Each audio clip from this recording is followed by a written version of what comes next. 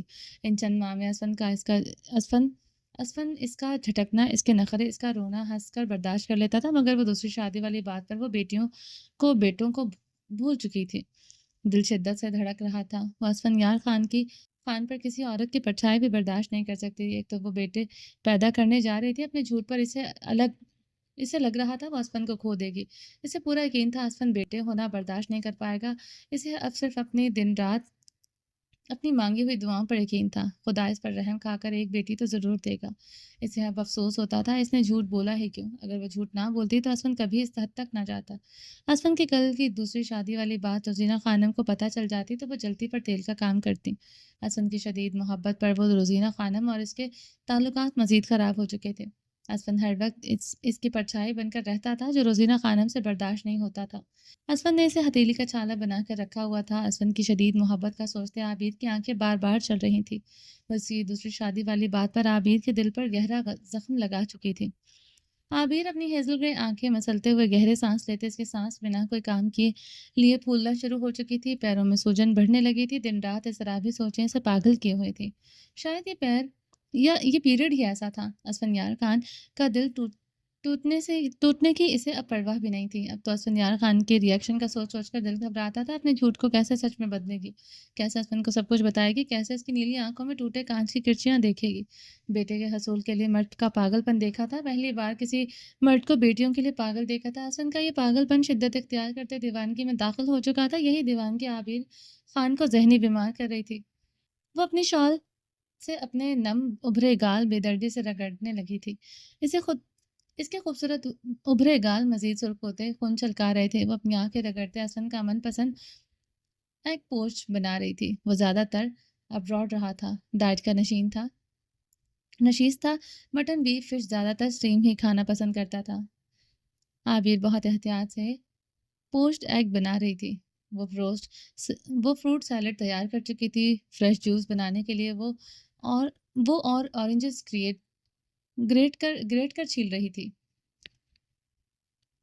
بہاریں اسی لمحے کچن میں داخل ہوئی۔ وہ ریڈ گرم شرٹ دوپٹے کے اوپر ریڈ شال اوڑھے ہوئے تھی۔ عابر، تم آج یہاں کیا کر رہی ہو؟ بہاریں نے اسے دیکھتے حیران ہوتے پوچھا۔ اسد کے لیے ناشتہ بنانے آئی تھی، عابر آہستگی سے بولتے اپنے وجود پر اپنی شال کو اچھی طرح جمانے لگی تھی۔ وہ اپنے بڑے پیٹ کو لے کر بھی حساس ہونے لگی تھی۔ بہاریں گرم ڈریس میں گرم شال لیے اس کے سامنے کھڑی تھی۔ اس کا پیٹ ذرا سی چھبی دکھا رہا تھا۔ وہ آئیڈیل وزن کے ساتھ اس کے سامنے کھڑی تھی۔ وہ پہلے سے زیادہ خوبصورت لگ رہی تھی۔ بہاریں تمہاری بیٹی ہی ہے؟ عابر نے اپنے روندھے ہوئے آواز پر قابو پاتے پوچھا۔ بیٹی ہی ہے۔ 3 بار شہرام خان نے اپنے سامنے خود سونوگرافی کروائی ہے، بلکہ ہر بار تسلی سے ڈاکٹر سے پوچھتا ہے، خدا اسے بیٹی ہی دے رہا ہے نا؟ عابر مدھم مغرور لہجے میں مسکرائی تھی۔ اس حویلی کے مرد بیٹیوں کے لیے زیادہ حساس ہیں، جیسے اسفند لالا۔ میں بہت خوش ہوں، تمہارے گھر رحمتیں آ رہی ہیں۔ تم لکی ہو عابر، تمہیں اسفند لالا جیسے شوہر ملا۔ پتہ ہے بہرام کی مرتبہ شہرام خان کو بیٹے کی ہی خواہش تھی۔ 1-2 بار دبی آواز میں ذکر کیا تھا۔ بیٹا ہونے کے بعد شہرام کو بیٹی کی خواہش ہوئی تھی۔ اس کے بعد ہماری فیملی کمپلیٹ ہو جائے گی۔ اسے مزید بچوں کی خواہش نہیں۔ خواہش ہے تو صحیح، مگر میری صحت کی وجہ سے وہ مزید بچے نہیں چاہتا۔ بہار سرخ گلاب ہوتے مدھم سانس پڑی تھی۔ عابر لب کاٹتے اسے دیکھ رہی تھی۔ بہاریں اس پورے عرصے میں کافی خوش رہی تھی۔ شہرام خان بہت خیال رکھتا تھا۔ بہاریں کے پیٹ میں بیٹی ہے، وہ اس وجہ سے زیادہ خیال رکھتا تھا۔ بہاریں اگر میری بیٹیاں نہ ہوئی تو؟ عابر اس کی بات پر روندھی ہوئی آواز پہ قابو نہ پا سکی تھی۔ عابر تم ویسے ہی ایسا سوچ رہی ہیں۔ بیٹیاں ہیں تو بیٹیاں ہی ہوں گی نا۔ ویسے میں دعا کروں گی تمہیں ایک بیٹا اور ایک بیٹی ہو۔ فیملی کمپلیٹ کر کے مزید بچے مت پیدا کرنا عابر۔ اس حویلی کے مرد بہت شاندار پرسنالٹی رکھتے ہیں۔ مورے نے کہا تھا مرد کو قابو کرنے کے لیے اسے بستر پر خوش کرنا پڑتا ہے۔ پتہ نہیں ٹھیک کہا یا غلط عابر، مگر مرد کی محبت قربت کے لمحات میں بہت بڑھ جاتی ہے۔ وہ اس وقت زیادہ دیوان کی محبت کا اظہار کرتا ہے۔ اپنا فگر مینٹین کرو اور لالا کو خوش رکھو۔ پہلی مرتبہ ہی تمہارا وزن اتنا بڑھ گیا ہے، دھیان رکھنا آپ، یہ نہ ہو جیسے بہرام کے کچھ مہینوں بعد میں پریگننٹ ہو گئی، تم نہ ہو جانا۔ بہاریں مسکراتے ہوئے مدھم لہجے میں بول رہی تھی۔ عابر اسفند یار خان کی رات کی باتوں کا سوچ کر مسکرا بھی نہ سکی تھی۔ شہرام خان ڈائننگ روم میں ڈائننگ ٹیبل کے گرد بیٹھا ہوا تھا۔ وہ اس کے نم بال اس کی پیشانی پر بکھرے تھے۔ سامنے روزینہ خانم اور امینہ خانم بیٹھی ناشتہ کر رہی تھی۔ سمیع اللہ خان، درید خان، اربت خان مردانے کے لاؤنج میں بیٹھے ناشتہ کر رہے تھے۔ شہرام خان اس وقت ہاسپٹل جانے کے لیے بالکل تیار تھا۔ بہرام اس کے پاس ہی بیبی ایڈجسٹیبل چیئر پر بیٹھا بنانا ہاتھ میں پکڑے اسے کھلا رہا تھا۔ کھا کم رہا تھا، اسے منہ پر زیادہ لگا رہا تھا۔ کیا کر رہا ہے میرا بیٹا؟ شہرام خان کوئی تیسری بار اس کا چہرہ ٹشو سے صاف کر چکا تھا۔ بابا، وہ ٹیبل پر ہاتھ مارتے ہوئے اپنی توتلی زبان پر شہرام کو پکار رہا تھا۔ بہرام نے پہلا لفظ ہی بابا پکارا تھا۔ وہ توڑ توڑ کر بابا کہتا تھا، اپنے بابا کی جان۔ وہ مسکراتے ہوئے بہرام کے ماتھے پر لب رکھ گیا۔ وہ شہرام کی توجہ پر اب اچھل کر اس کے گود میں آنے کو ہمک رہا تھا۔ نہیں اٹھ سکتا، ابھی سارے کپڑے خراب کر دو گے۔ شہرام خان اپنے بالوں میں انگلیاں پھیرتے چائے کا کپ اٹھاتے لبوں سے لگا گیا۔ بہرام شہرام کی اگنورنس پر گلا پھاڑتے رونے لگا۔ کپڑے ہی گندے ہوں گے شہرام، اٹھا لو اسے۔ بہاریں ڈائننگ روم میں آتے داخل ہوتے بولی۔ شہرام خان کا انداز برداشت نہیں ہوا تھا۔ وہ بہرام سے زیادہ اپنے کپڑوں کا سوچ رہا تھا۔ شہرام اسے اور بہرام کو ذرا بھی اگنور کر کے بہاریں سے برداشت نہیں ہوتا تھا۔ بہاریں ہاسپٹل جانا ہے، گندے کپڑوں میں جاؤں گا، تم بہرام کو اٹھا لو، وہ چپ ہو جائے گا۔ شہرام خان سنجیدگی سے بولتے جوس کا گلاس اٹھائے لبوں سے لگا گیا تھا۔ ٹھیک کہہ رہے ہو، میں اٹھا لیتی ہوں۔ بہرام خان میرا بیٹا ہے، تم اپنے کپڑوں کو دیکھو۔ بہاریں بھیگی آواز میں بولتے بہرام کو چیئر سے اٹھائے خود کے ساتھ لپٹا گئی تھی۔ لب و لہجے میں نمی کے ساتھ درستگی بھی تھی، آواز نیچی بھی ہوئی تھی۔ شہرام خان بہاریں کی بھیگی اونچی آواز پر لب بھیج گیا تھا۔ امینہ خانم کے چہرے پر بھی ناگواری کے تاثرات ابھرے تھے، جو شہرام خان کے مخفی نہیں رہ سکے تھے۔ شہرام خان اپنی مونچھوں پر انگلیاں پھیرتے خود بمشکل قابو پانے لگا۔ کمرے میں بہاریں کچھ بھی کرے اسے کوئی اعتراض نہیں تھا، مگر یوں سب کے سامنے بہاریں کا لب و لہجہ سے گزاں گزرا تھا۔ وہ بہاریں پر ایک سرسک نگاہ ڈال گیا جو بہرام کو سینے سے لگائے رو رہی تھی۔ وہ بہاریں، مرد کو اپنا بچہ اور بیوی کے آگے ہم کچھ اہم نہیں ہونا چاہیے۔ اتنا پیارا تمہارا فیملی ہے، خدا نے سب سے پہلے بیٹا دیا، اس حویلی کا وارث دیا۔ ہمارا بیٹا کو ہی دیکھ لو، لوگ بیٹا کے لیے پاگل ہوتا ہے، مگر ہمارا بیٹا بیٹیوں کے لیے پاگل ہو رہا ہے، وہ بھی ایک نہیں، دو۔ بیٹیاں پتہ نہیں کیا پلا کر ہمارا بیٹا کو کاٹ کا الو بنایا ہوا ہے۔ روزینہ خانم عابر کو ڈائننگ روم میں داخل ہوتے دیکھتے تنزیہ بولی تھی، جو مجھے پلا کر کاٹ کا الو بنایا۔ شہرام خان کرسی پر سیدھے ہوتے اپنے منہ پر ہاتھ پھیرتے تندو تیز لہجے میں بولا تھا۔ شہرام کی بات پر بہارے کے بہتے آنسوں میں اضافہ ہوا تھا۔ میری بیٹیاں ہی میرا وارث ہوں گی مورے۔ اسفندیار خان کی گونجتی آواز پر عابر نے اپنی بھیگی آنکھیں اسفندیار خان پر گاڑی تھی۔ وہ بلو جینس پر سفید شرٹ پہنے ہوئے تھا، جس پر سفید ہی سلیو لیس سویٹر پہنے ہوئے تھا۔ ایسا نہیں ہوتا اسفند، مرد کا نسل بیٹا سے چلتا ہے، بیٹی سے نہیں۔ اس طرح کا جنون ہم نے نہیں دیکھا کبھی۔ ورہم دیوانہ ہے حور کا، مگر اس کو بھی بیٹا کا خواہش تھا، کیونکہ وہ عقل شعور رکھتا ہے۔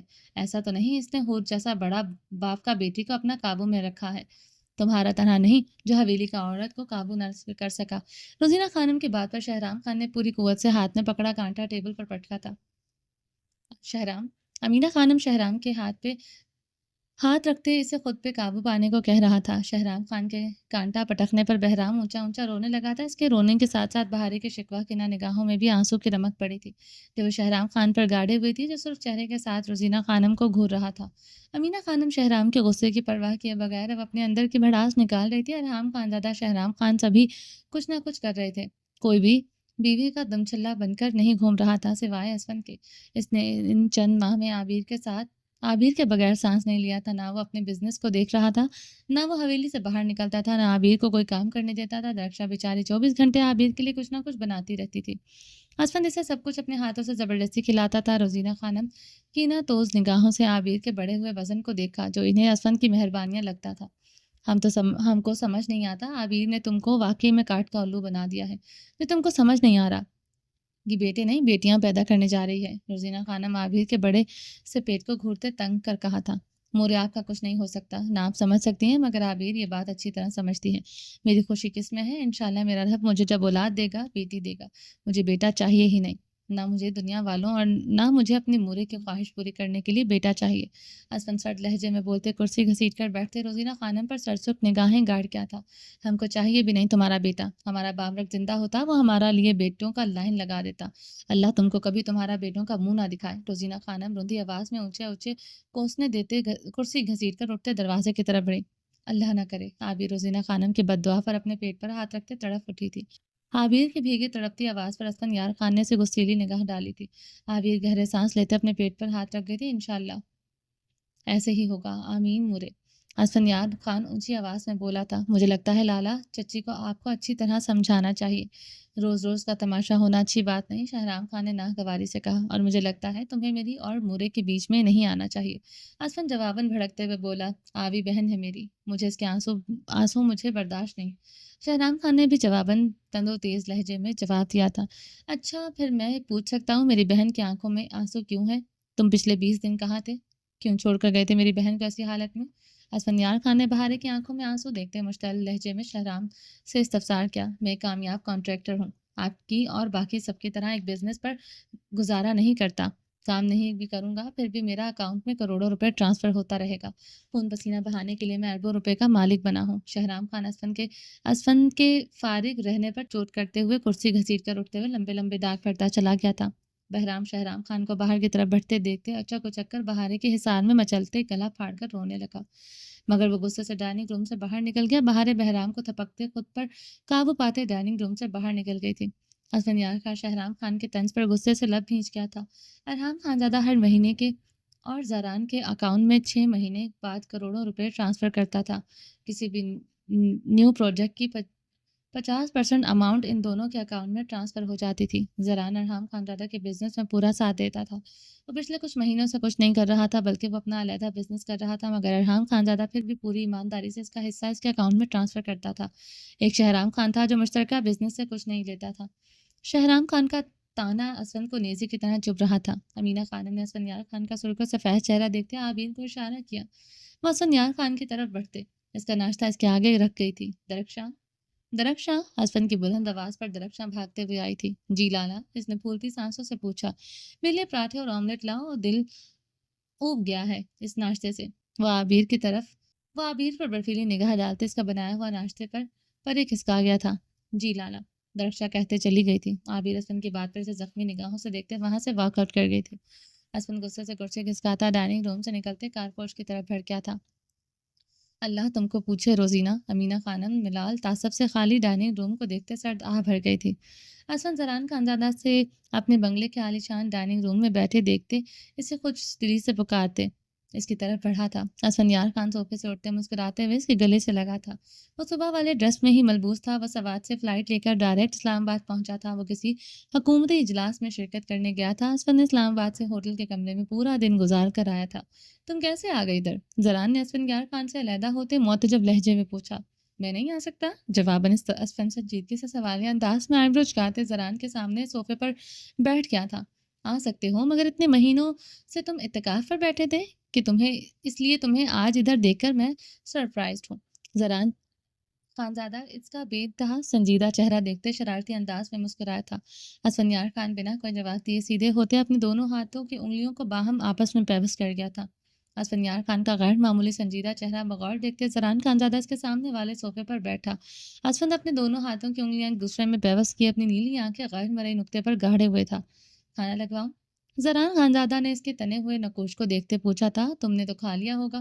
اسفند یار خانزادہ سے ٹراؤزر کی ٹی شرٹ میں ملبوس دیکھتے پوچھا۔ زران خانزادہ اس وقت سفید ٹراؤزر پر سفید ٹی شرٹ پہنے ہوئے تھا۔ تمہارے ساتھ دوبارہ کھا لوں گا، فوڈ پوائزنگ نہیں ہوگی؟ زران خانزادہ نے اسفند یار خان کو دیکھتے شرارتی انداز میں آنکھ پھینکی تھی۔ اسفند یار خان اس کی بات پر مدھم سا مسکرا کیا تھا۔ شادی شدہ ہو اتنا تو جانتے ہو کہ ڈنر دو بار کرنا پڑتا ہے۔ پہلے باہر ڈنر پارٹی پر رکھ کر آؤ، مگر بیوی کے سامنے کہنا پڑتا ہے تمہارے بغیر ایک نوالا حلق سے نہیں اترا، پھر اس کے ساتھ بیٹھ کر ٹھونس ٹھونس کر کھاؤ۔ اس لیے تو میرا ویٹ اچھا خاصا بڑھ گیا ہے۔ اسفند نے زران خانزادہ کو دیکھا جو پہلے سے کہیں زیادہ پرکشش ہینڈسم ہو گیا تھا۔ کہیں سے بھی وزن نہیں بڑھا تھا لگ رہا ہے، بلکہ کثرتی جسم کی بناوٹ میں مزید اضافہ ہوا تھا۔ تجھے کیا پتا اس سب کا؟ تو فارغ بیٹھنے والوں میں سے ہے۔ ان چند ماہ میں تو نے ریکارڈ بستر توڑا ہے۔ زران عام سے انداز میں بولا تھا، مگر زران کی بات پر اسفند یار خان کا رنگ تیزی سے سرخ ہوا تھا۔ پیشانی پر رگوں کا جال ابھرا ہوا تھا۔ زران نے عام سے انداز میں کی گئی بات پر اسفند یار خان کو سلگا گئی تھی۔ میں کامیاب کانٹریکٹر ہوں، آپ کی اور باقی سب کی طرح ایک بزنس پر گزارا نہیں کرتا کہ کام بھی کروں گا اور پھر بھی میرے اکاؤنٹ میں کام بھی نہ نہیں کروں گا پھر بھی میرے اکاؤنٹ میں کروڑوں روپے ٹرانسفر ہوتا رہے گا۔ خون پسینہ بہانے میں اربوں روپے کا مالک بنا ہوا ہوں۔ شہرام خان کی آواز سماعتوں میں گونجتی اس کے دماغ کے تازیانے ہلا گئی تھی۔ اوپر سے زران کا وار سیدھا دل میں تیر کی طرح پیوست ہوا تھا۔ کیا ہوا ہے زران؟ اسفند یار خان کی رنگت میں تیزی سے سرخیاں گھلتی دیکھتے پریشان ہوا۔ آبی ٹھیک ہے؟ حویلی میں سب ٹھیک ہے؟ زران خانزادہ نے سنجیدگی سے استفسار کیا۔ سب ٹھیک ہے، میں یہاں پر بزنس سنبھالنے آیا ہوں۔ مجھے لگتا ہے ارحام لالا اور تجھے تھوڑا آرام ملنا چاہیے۔ اسفند سیدھے ہوتے ہوئے اپنے لہجے کی بشاشت پیدا کرتے بولا، مجھے اور لالا کو آرام کی ضرورت نہیں ہے اسفند، مگر عابر کو تیری ضرورت ہے۔ اب جبکہ وقت قریب ہے، تجھے ادھر اس کے پاس ہونا چاہیے۔ زران نے اسفند کے تاثرات کو جانچنے کی کوشش کرتے سنجیدگی سے کہا۔ زران میں جانتا ہوں مجھے کیا کرنا چاہیے کیا نہیں۔ عابر اکیلی نہیں ہے، وہاں مورے تائی جان بہارے شہرام خان سب اس کے پاس ہے۔ بات اکیلے پن کی ہے۔ ابرش بھابھی اور حور بھابھی بھی تو یہاں ادھر اکیلے ہیں، ان کے پاس تو کوئی نہیں۔ تم کیا اپنا کام دھندا چھوڑ کر بیوی کے گھٹنے لگے بیٹھے ہو؟ تیرے تو اجلاس میٹنگز ہی ختم نہیں ہو رہے۔ یہاں یہی حال لالا کا ہے، وہ دبئی میٹنگ اٹینڈ کرنے گئے ہیں۔ مجھ سے تم ایکسپیکٹ کر رہے ہو مجھے عابر کے پاس رہنا چاہیے؟ اسفند بھڑک اٹھا تھا۔ اسفند کے بھڑکنے سے زران خانزادہ نے بمشکل خود پر قابو پایا تھا۔ زران سیدھے ہوتے اپنی ہلکی گھنی بیئرڈ انگلیوں سے سہلا گیا تھا۔ دیکھو اسفند، جہاں تک ابرش حور بھابھی کا یہاں الگ رہنے کا تعلق ہے، یہ مختلف معاملہ ہے۔ تم بھی عابر کو لے کر یہاں آئے تھے، مگر تم اسے پھر سے سوات لے گئے کیونکہ ادھر اکیلے وہ سٹریس محسوس کر رہی تھی، حتیٰ کہ تم ہر پل اس کے ساتھ ہوتے تھے۔ زران کی بات پر اسفند کو رات کا اس کا جھٹکنا یاد آیا تھا۔ وہ غصے سے اپنے سرخ و سفید چہرے پر ہاتھ پھیرتے اب اپنے اندر بھڑکتے لاؤ پر قابو پانے لگا۔ عابر کا رات کو جھٹکنا اسے زیادہ بھڑکائے ہوئے تھا۔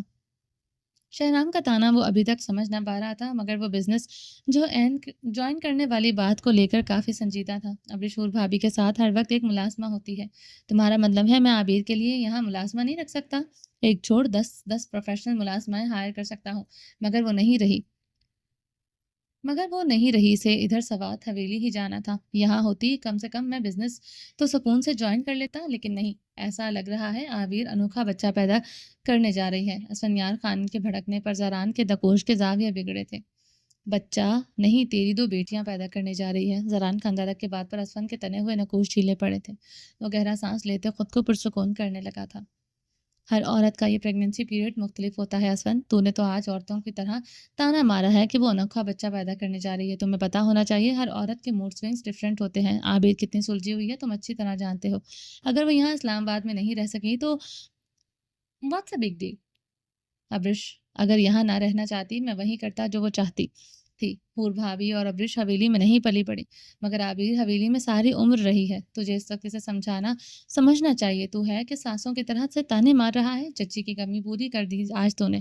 زران نے اسفن کو گھورتے لفظ چبائے تھے۔ میں نے سوچا منسٹر کی کچھ تو عادات اپنانی چاہیے۔ آج کل تیری روح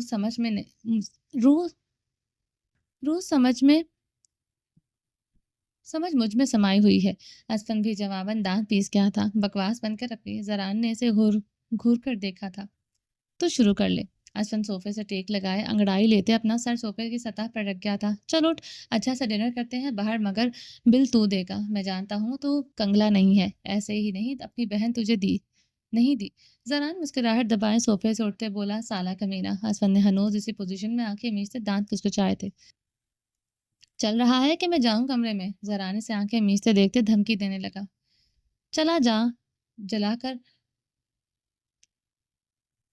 چلا جلا کر لوں گا ڈنر اکیلے۔ جیسے سارا دن خواری کی ایسے رات بھی صحیح۔ اسفندیار خان آنکھیں موندے ہی بولا تھا، اگر بزنس جوائن کرنے کی خرافات تیرے ذہن سے نہ نکلی ہوں تو ایسے خواری ملے گی تجھے نہ میں تجھے اپنے پاس رکھوں گا نہ لالا۔ زران کی بات پر اسفن سیدھے ہوتے اپنے خونخوار نگاہیں گاڑ کیا تھا۔ تجھے لگتا ہے میں لالا اور تم دونوں کے پاس رہوں گا؟ اگر ایسی بات ہوتی تو میں آج کبھی سارا دن ہوٹل کے کمرے میں نہ گزارتا۔ رشتوں کی عزت کرواتا بھی ہوں۔ میرے بھائیوں کی بیویاں، میری بھابیاں میری وجہ سے انکمفرٹیبل فیل کریں، یہ مجھے گوارا نہیں۔ اسفن کی بات پر زران نے لب مہم سا مسکرائے تھے۔ اس لیے کہہ رہا ہوں جب عابر کو اسلام آباد رکھو گے تب بزنس جوائن کر لینا، ابھی تو میش کرو۔ زران نے کہا، میرا اپارٹمنٹ ہے یہاں، میں وہاں رہ لوں گا تو فکر نہ کر۔ اسفندیار خان صوفے سے کھڑے ہوتے سنجیدگی سے بولا تھا۔ تم سیریس ہو اسفن؟ زران بھی اب سیریس ہوا تھا۔ بالکل، جتنی عیاشی کرنی تھی کر لی۔ اسفن سنجیدگی سے بولتے زران کے مقابل آتے اپنے ہاتھ پینٹ کے پاکٹس میں ڈال گیا تھا۔ عابر کی فکر نہ کرو، میں روز یہاں سے سوات اور سوات سے یہاں سے آ سکتا ہوں۔ میں چاہتا ہوں تمہیں کبھی میرے کنگلے ہونے پر 1% بھی شک نہ ہو۔ اگر تم نے میرا اکاؤنٹ میرا بینک بیلنس دے کر عابر مجھے سونپی ہے تو یہ بینک بیلنس گزرتے وقت کے ساتھ میری محنت سے بڑھنا چاہیے۔ اسفند کاردار لہجے میں بولتے دروازے کی طرف بڑھا تھا۔ زران اس کی بات کا مطلب سمجھنے کی کوشش کرتے ہوئے اس کی پشت پر اپنی نگاہیں گاڑے ہوئے تھا۔ اب آ بھی جا منسٹر، تجھے شاندار ڈنر کرواؤں گا۔ فوڈ پوائزننگ تجھے بالکل نہیں ہوگی، کیونکہ بڑے دنوں بعد تو حلال کی کمائی سے ڈنر کرے گا۔ وہ سنجیدگی سے بولتے دروازہ عبور کر گیا تھا۔ زران اس کی زومعنی بات کا مطلب سمجھتے بھنا کر رہ گیا تھا۔ چہرہ شدید سرخ ہوا تھا۔ وہ اسے منسٹری کا تانا مار گیا تھا۔ سالہ کمینہ، ہر کسی کو اپنے جیسا سمجھتا ہے۔ وہ دانت کچکچاتے اس کے پیچھے بڑھا تھا۔ عابر کی وجہ سے برداشت کر رہا ہوں، سالے کمینے۔ زران نے کار پوش میں آتے اسے گاڑی کی طرف بڑھتے دیکھتے ہانک لگائی تھی۔ تجھے برداشت کرنے کی میرے پاس کوئی وجہ نہیں، اسی لیے چلتی گاڑی سے باہر پھینکنے میں پل نہیں لگاؤں گا۔ اسفن جواب دیتے گاڑی میں بیٹھ چکا تھا۔ تجھے مار کر اپنی بہن کو بیوہ کرنے کا شوق نہیں، ورنہ تجھے یہیں پر زندہ کاٹ دیتا۔ زران تپتے لہجے میں بولتے اس کی گاڑی کا فرنٹ سیٹ کا دروازہ کھولتے اس کے ساتھ بیٹھا تھا۔ بیوی کو بتایا کہ نہیں، یہ نہ ہو میرے اوپر پہنچانے سے پہلے ہی تو اوپر جائے اپنی بیوی کے ہاتھوں۔ اسفن کی بات پر زران نے بوکھلاتے ہوئے اپنے ٹراؤزر میں موبائل تلاش کرنا چاہا۔ وہ واقعی میں ابرش کو بتانا بھول گیا تھا۔ وہ موبائل تلاش کرتے جھلا کر رہ گیا تھا۔ وہ موبائل اندر چھوڑ آیا تھا۔ کوئی بات نہیں، آج رات تو میرے ساتھ سڑکوں پر خوار ہو لینا میری جان۔ نہیں، میرے پاس ہوٹل کے کمرے کی بکنگ ہے۔ چلیے جی، باقی کا نیکسٹ ایپیسوڈ میں کنٹینیو کریں گے۔ امید ہے آپ کو یہ ایپیسوڈ پسند آئی ہوگی۔ چینل کو سبسکرائب نہیں کیا تو جلدی سے بھی سبسکرائب کر دیں، لائک اینڈ شیئر کریں اور اپنی رائے کامنٹ باکس میں لازمی دیں۔ چلیے جی، اپنا ڈھیر سارا خیال رکھیے گا، دعاؤں میں یاد رکھیے گا۔ اللہ حافظ۔